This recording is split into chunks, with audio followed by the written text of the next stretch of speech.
Welcome to Monday, April 21st, 2025, Region 6, Go Virginia Executive Committee meeting.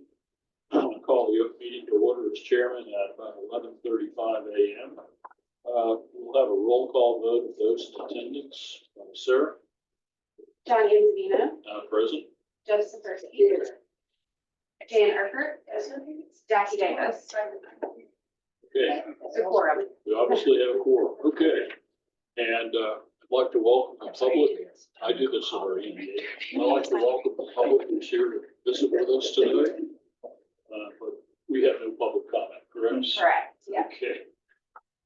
You'll find that I sometimes get a little humorous when I write stuff since I get more comfortable as chair.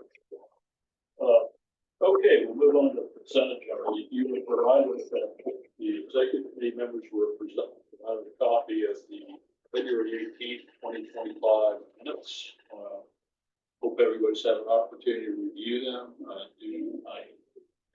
Are there any additions or corrections that need to be made?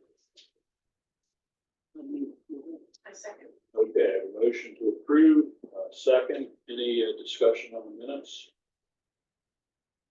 All those in favor, please signify by saying aye. Aye.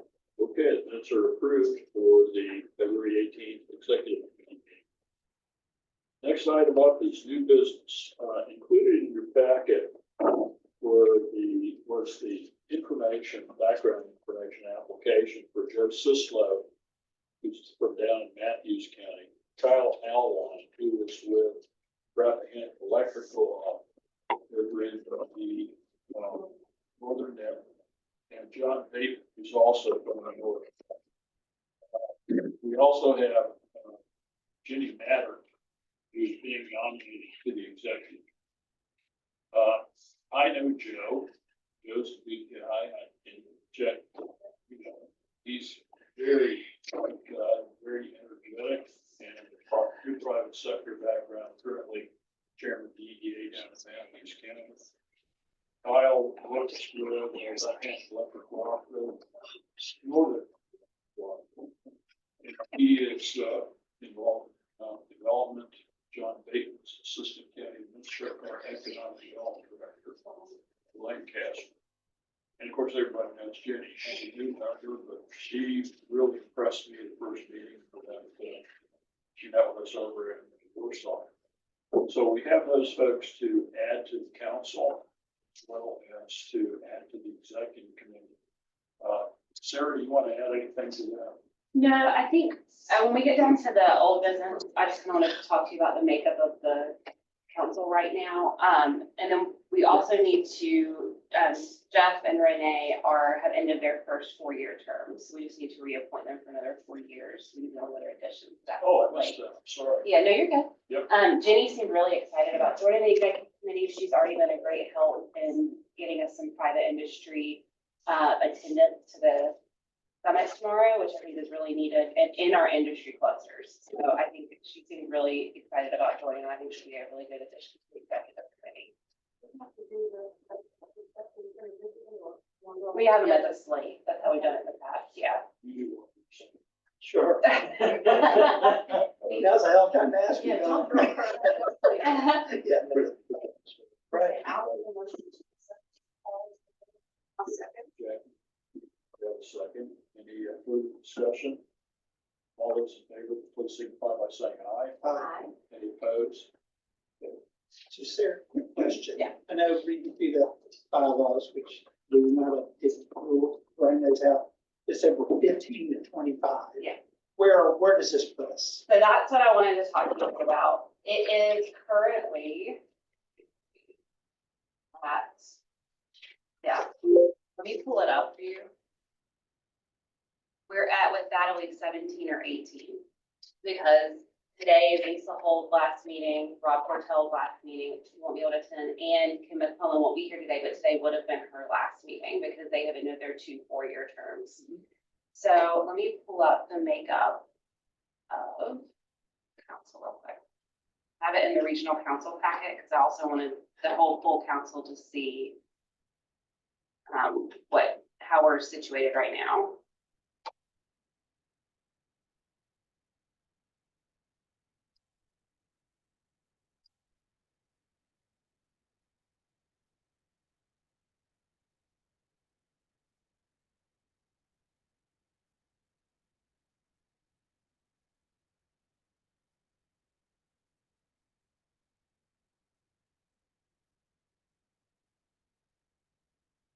So with our current, we have 17 members.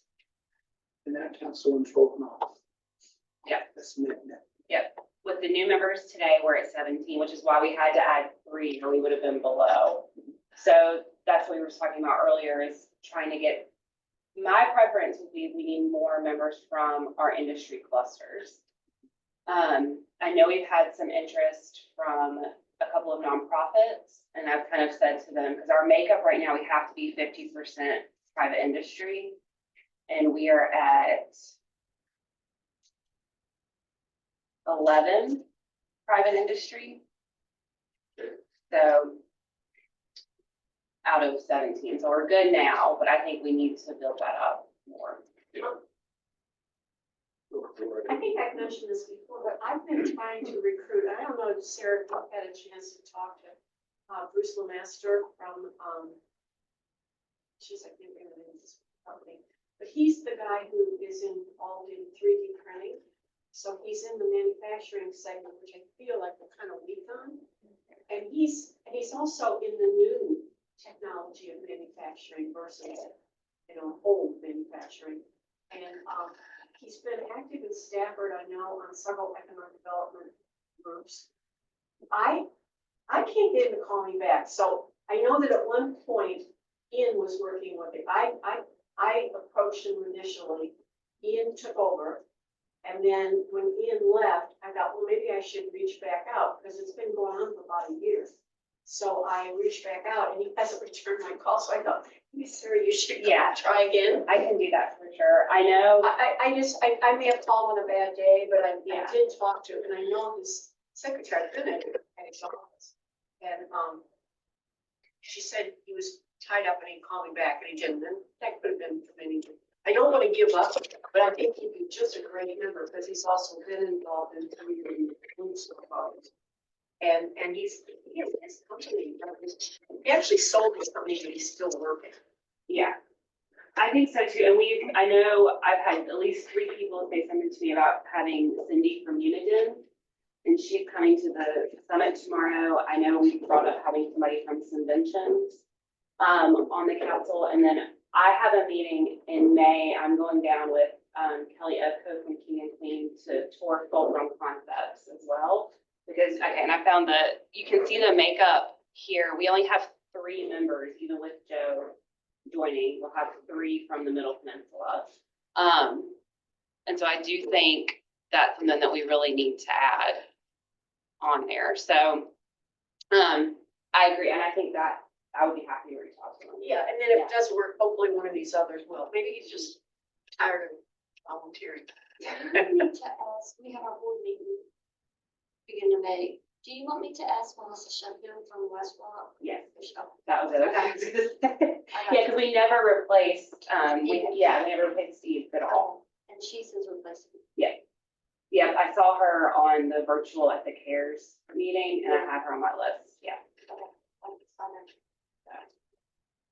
So that's the current makeup of recruiting, because we don't want, like I said, if we get below 15 or below 50% private industry, we can't, our council won't be certified, so.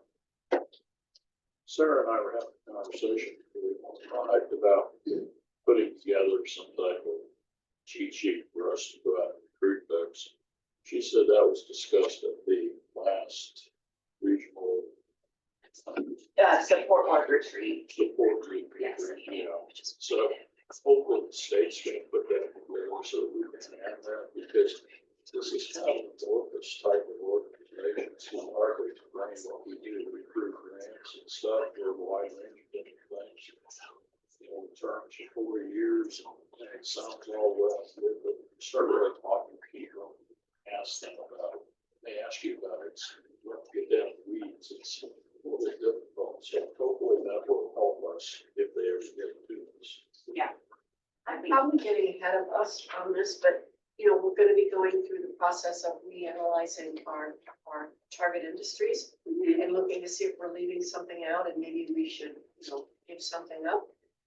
Is there anyone that you just talk around the office, you says, this is an obvious area we need to be looking into, that maybe we should think of or is that ahead of, we have to Maybe we first have to have the target industry and then we get the person.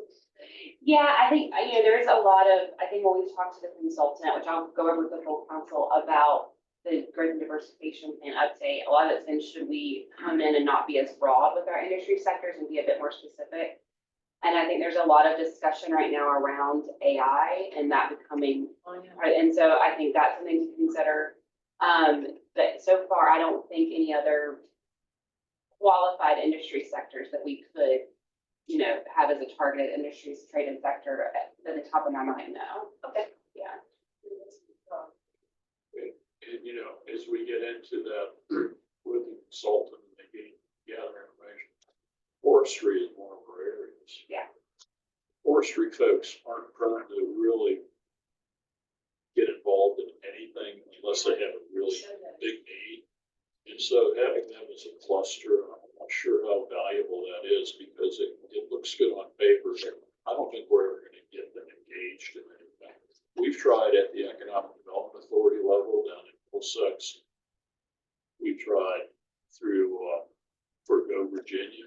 I've had some feelers out, I've reached out to some people in the forestry industry down that way. Just crickets. Yeah. Have we ever had any grants involved with forestry? No.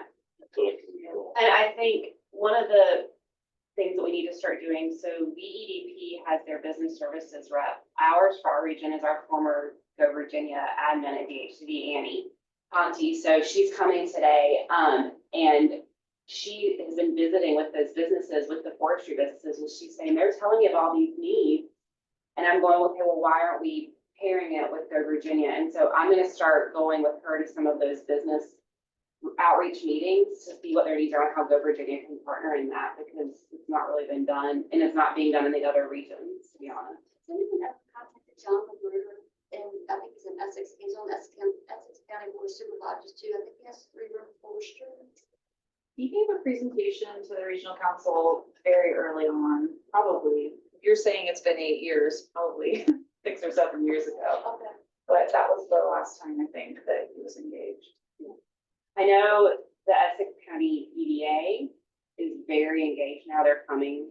I think I have a couple of members coming to the summit and the reception tonight, and I'm going down to present to them in May just about in general Go Virginia. So I think that's something now we can look at. They came to the last board meeting, Yes. yes.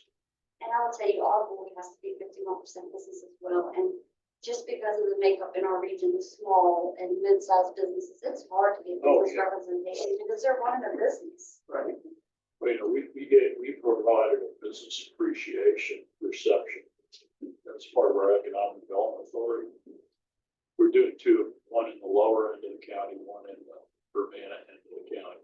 We have 7 people show up from the middle to the upper end of the county who are business related. And then we've got one in May. I'm not sure how many we get, but the small businesses are really strapped for time. We try to do a visitation program. Well, I'm real busy right now. Can you catch me later? We'll try to catch them later. But we're real busy right now. I just don't have the resources. The time is not right. So I suffer with it because we'd really like to find out what they're thinking about the county, what we need to be doing in Economic Development Authority. Not able to find out. It's just too tough to get. We don't have these big employers. Yeah. It's all that, and they're running a business. Yep. I have that same trouble with advisory board and board for me. We'd love to have small business and they can't walk out the door because they have to put the close sign on. I can walk out the door and just keep running. It's just difficult. Mhm. The owner, the HR, everything. 24/7 too. We'll send your recommendations, and then I'm working, like I said, I think working with Keenan and Jacob, and then Annie, I think together, instead of everybody doing it siloed, we can really, get some people that want to be involved and want to be here in person and engaged, from those industry clusters. I think that would be good to have those in July. Right. There was one more thing that didn't make on the agenda that Kate was gonna go over the budget amendment. Yeah, so we're gonna present this to the regional council, but we just wanted to show you all first and answer any questions that you might have. So it's kind of two parts. It's the amendment for this year's budget, which takes into account Ian leaving, and some other adjustments.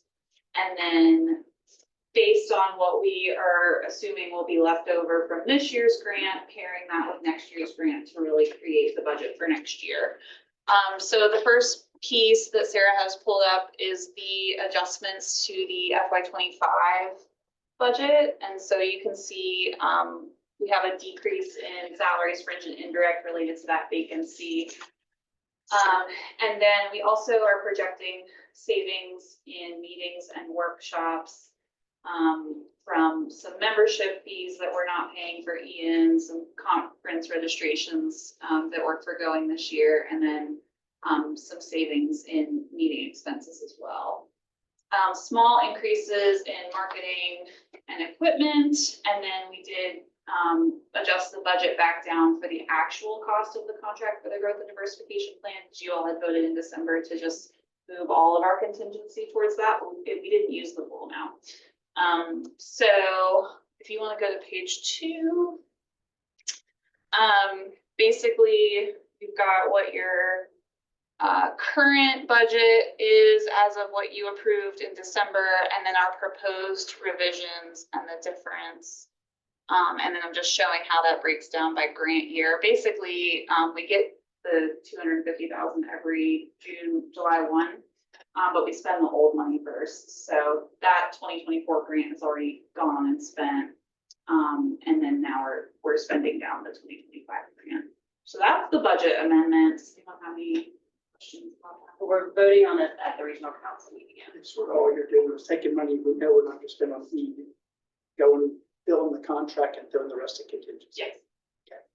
I would move approval of that budget. Perfect. And then the next piece is what we are proposing for next year. So basically what we have to turn into DHCD is how we're gonna use the $250,000 that they're giving us.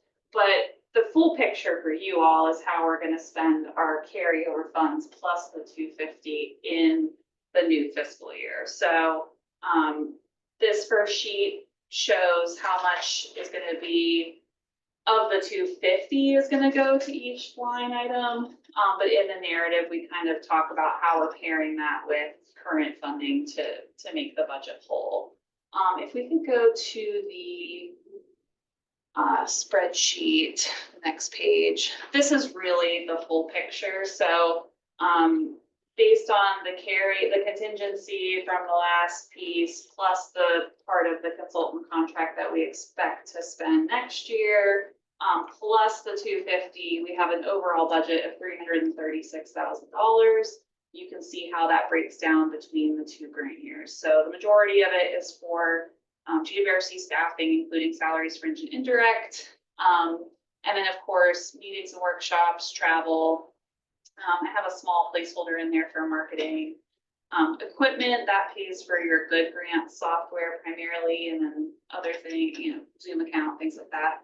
And then that remainder of the growth and diversification plan contract that we expect to spend next year, and a small. Is the Good Grant software up and running? It is. Yep. So are y'all using it to score applications? We haven't started the review process yet because that's another layer of it. So we are using it for the application that's in the regional council packet was done in Good Grant. Oh, okay. Great. I set up the scoring for planning grants before Ian left, and I just haven't had time to revisit it again, but that's something that we want to start implementing in July for that regional council meeting, to have a committee of, voted on, amend our bylaws to create the application review committee, and then they can use the good grants to probably not necessarily score with a number, but give feedback and recommendations. And that is something which is on the big meeting agenda. Yeah.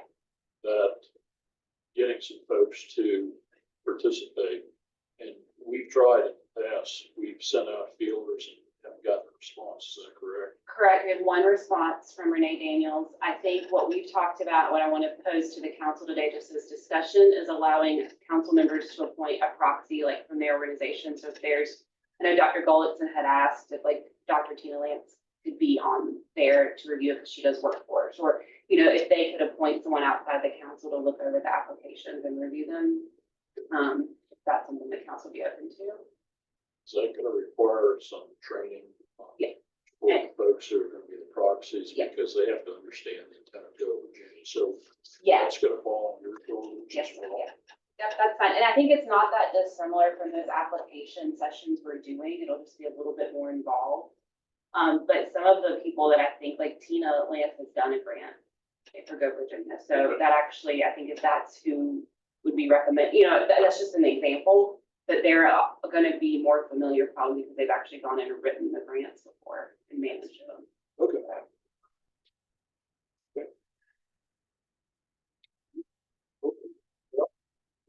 That concludes our business, correct? Yes, and there is, and I thought I did, I swear, the last page of your packet is that breakdown of the members. Oh, yeah. Yeah. So the sectors, the PDC, and then if they're, you know, that way you can mark out how many private sector reps there are.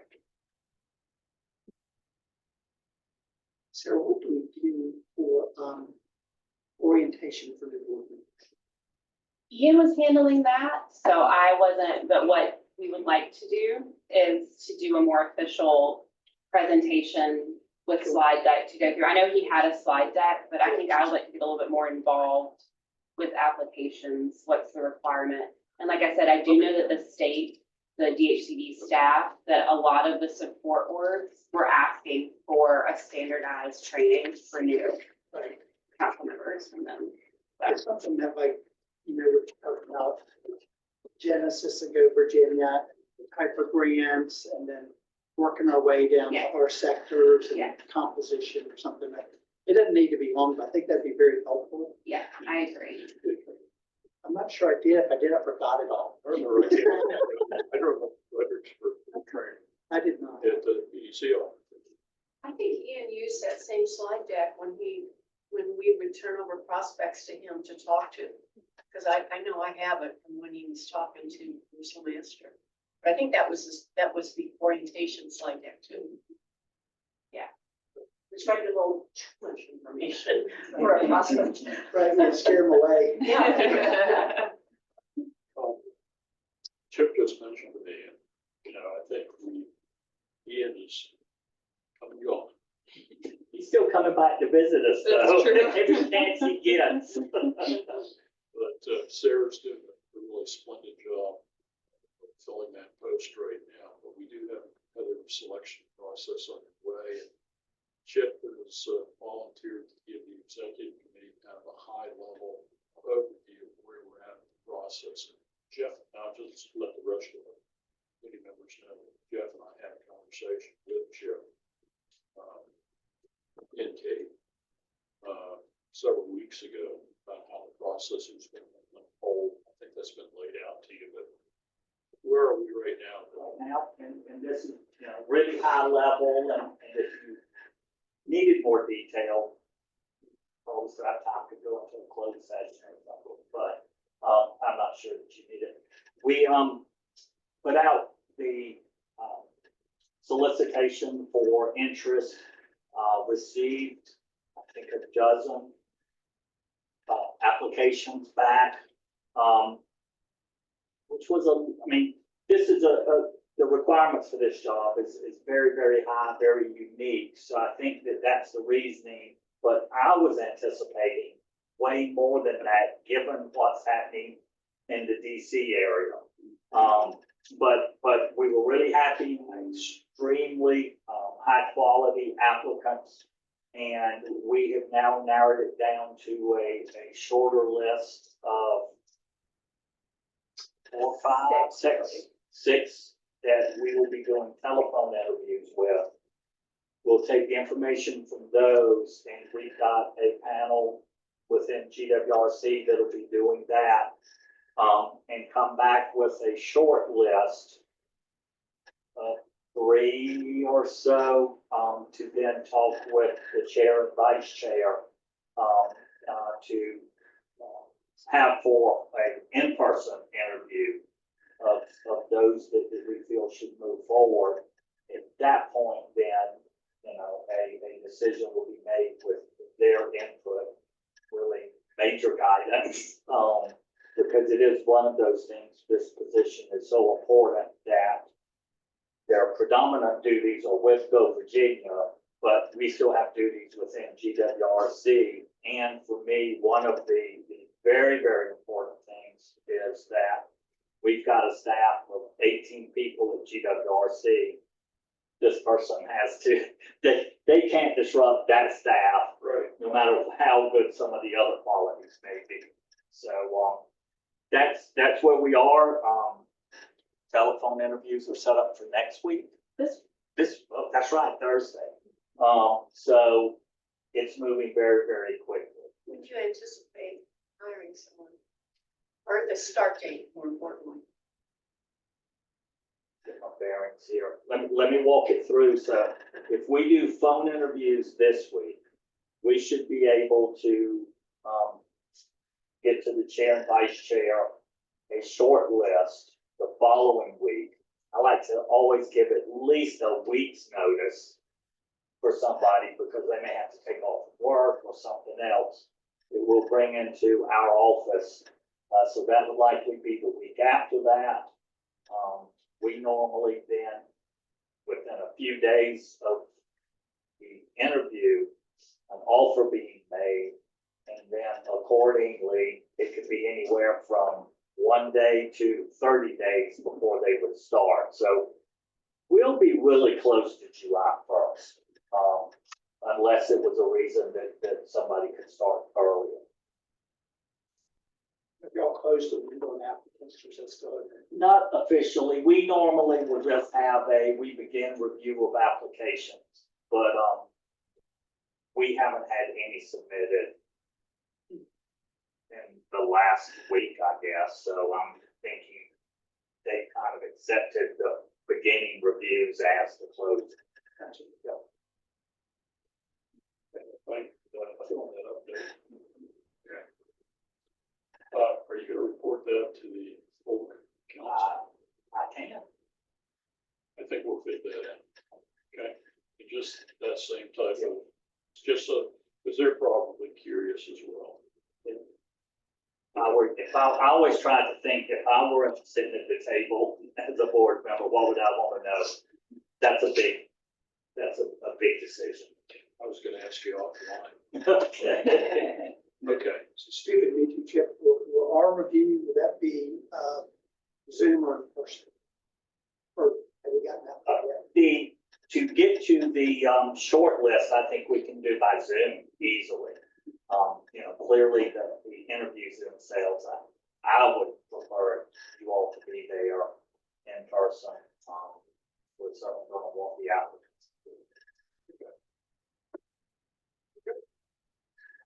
anything else to come before the executive committee? Okay, well, I don't think we need a motion. We'll adjourn by standing up and going to lunch. Lunch will be served here shortly, hopefully, yes. Okay, well,